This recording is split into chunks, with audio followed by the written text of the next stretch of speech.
Hello guys, welcome to our channel. Friends, ఇప్పుడైతే RRC నుంచి అయితే ఇండియన్ రైల్వే నుంచి అయితే మంచి నోటిఫికేషన్ ఒకటి రావడం అయితే జరిగిందండి. ఈ నోటిఫికేషన్ అయితే ఇక్కడ మీరు చూసుకుంటే ఈస్టర్న్ సెంట్రల్ రైల్వే నుంచి రావడం అయితే జరిగింది.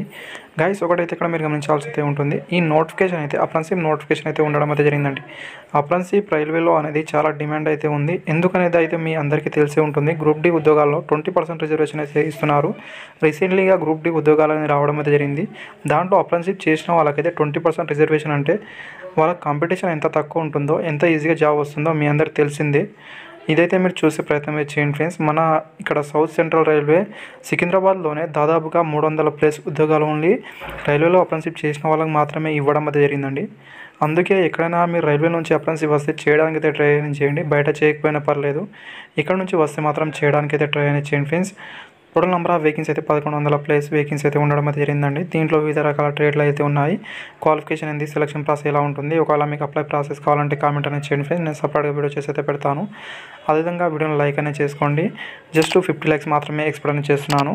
అప్లికేషన్ చేసుకోవడానికి అయితే ఇక్కడ మీరు డేట్ అనేది చూసుకోవాల్సి అయితే ఉంటుంది. లాస్ట్ డేట్ అయితే February 14 వరకు అయితే మీరు అప్లై అయితే చేసుకోగలరండి. ఆన్లైన్ ద్వారా మాత్రమే అప్లై అనేది చేయాల్సి అయితే ఉంటుంది.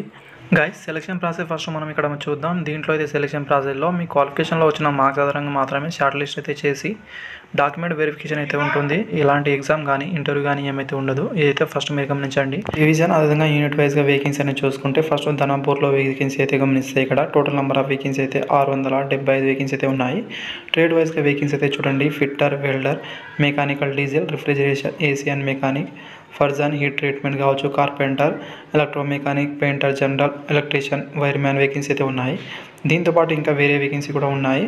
అవైతే ఇక్కడ మీరు వేరే డివిజన్లో అయితే చూడొచ్చు. ఒకవేళ ఈ డివిజన్లో మీ ట్రేడ్లో లేకపోతే వేరే డివిజన్లో కూడా ఉంటుంది. అక్కడైతే మీరు చూసే ప్రయత్నం చేయండి. ధన్బాద్ డివిజన్లో గమనించవచ్చు. ఇక్కడైతే టోటల్ వేకెన్సీ అయితే 156 వేకెన్సీ. అదేవిధంగా దీన్ దయాళ్ ఉపాధ్యాయ డివిజన్ అని గమనించవచ్చు ఫ్రెండ్స్. ఇక్కడ 64 వేకెన్సీస్. సోనాపూర్లో అనేది చూసుకుంటే ఇక్కడ 47 వేకెన్సీస్. సమతీపూర్ డివిజన్లో అనేది 46 వేకెన్సీస్ అనేది. Next plant depot Deen Dayal ఉపాధ్యాయులు అనేది 29. క్యారేజ్ రిపేర్ వర్క్షాప్ హాట్నూర్లో ఇక్కడ 110 వేకెన్సీస్. అదేవిధంగా మెకానికల్ వర్క్షాప్ సమతీపూర్లో అనేది 27 వేకెన్సీ అయితే ఉన్నాయండి. అదేవిధంగా ఇక్కడ మీరు కేటగిరీ వైజ్గా మీ ట్రేడ్లో ఎక్కడ ఎక్కువ వేకెన్సీ ఉంటే అదైతే మీరు ఫస్ట్ సెలెక్ట్ అనేది చేసుకొని అప్లై అయితే చేయాల్సి అయితే ఉంటుంది. ఒకవేళ మీకు అప్లై ప్రాసెస్ కావాలంటే అప్లై ప్రాసెస్లో పూర్తి ఇన్ఫర్మేషన్ ఇవ్వడానికి అయితే నేను ట్రై అనేది చేస్తానండి. ఏజ్ లిమిట్ విషయానికి వస్తే 15 సంవత్సరాల నుంచి 24 సంవత్సరాలకు అయితే అప్లై అయితే చేసుకోగలరు. ఎస్సీ ఎస్టీ వాళ్ళకైతే 5 ఇయర్ వరకు, ఓబీసీ వాళ్ళకైతే 3 ఇయర్ వరకు, అదేవిధంగా పీడబ్ల్యూడీ క్యాండిడేట్ వాళ్ళకైతే 10 ఇయర్ వరకు అయితే ఏజ్ రాషన్ వర్తిస్తుంది. పీడబ్ల్యూడీలో ఇంకా కేటగిరీ వైజ్గా కూడా ఏజ్ రాషన్ అయితే వర్తించడం అయితే జరుగుతుందండి. అదేవిధంగా ఎకనామికల్ వీకర్ సెక్షన్ వాళ్ళకైతే ఎలాంటి ఇక్కడ ఏజ్ రాషన్ అయితే వర్తించదు. దానికి సంబంధించిన ఇక్కడ మీరు చూసే ప్రయత్నం చేయండి ఫ్రెండ్స్.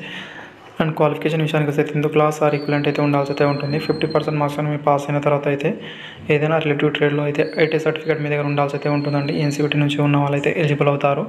అదేవిధంగా పేమెంట్ ఫీజు అనేది 100 రూపీస్ ఫీజు అయితే ఉంటుందండి. దీంట్లో అయితే మీరు ఒకటి గమనించాల్సి అయితే ఉంటుంది.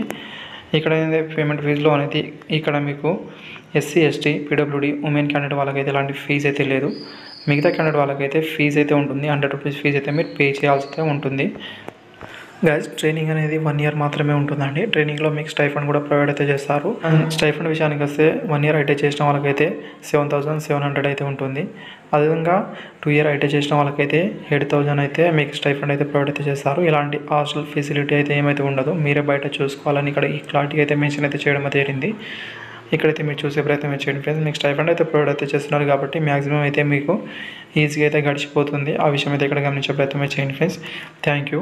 మరిన్ని ఇన్ఫర్మేషన్ ఏదైనా కావాలంటే కామెంట్ చేయండి. నేను ఆల్రెడీ రిప్లై అయితే ఇవ్వడానికి అయితే ట్రై చేస్తాను.